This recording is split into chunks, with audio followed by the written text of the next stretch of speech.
Яг юу хийж байгаа лээ?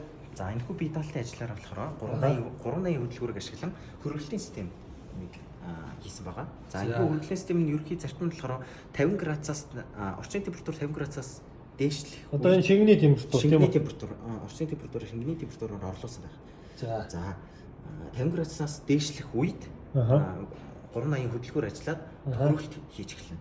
Тэрнээс градус багасах үед хөдөлгөөр өөрөө нутагчдаг зарчим. За энэ ямар учиртай юм бэ? За энэ болохоор термокопл температур гэдэг термокопл гэдэг багж байгаа. Энэ болохоор температур мэдэрдэг. Тэгээс 100 градусыг өөрийн сонголтоор тэгээс 10 вольт хувиргадаг. За тэгээд хувиргач нь энэ хувиргач нь болохоор термокопл температур трансмиттер гэж зүйл байгаа. За тэгээд эндээс энэ сигналаа хааш нөхсөн? Энэ сигналаа болохоор аналог инпут руу. Юуны аналог инпут руу?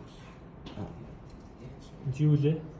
PLC-ийн аналог инпут руу өгөөд аналог инпутаас ийшээ шууд ороод ирж байгаа. Програм дээр хаана орж ирэх вэ? За програм дээр энэ инфот гэдэг дээр ороод ирж байгаа.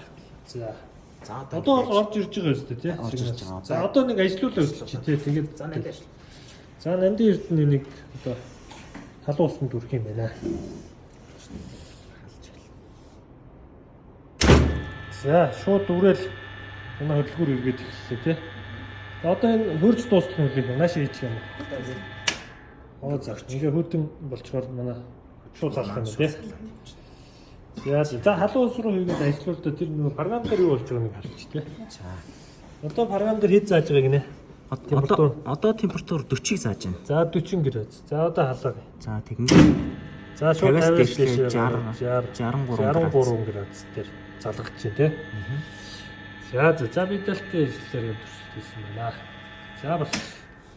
За сайн байна.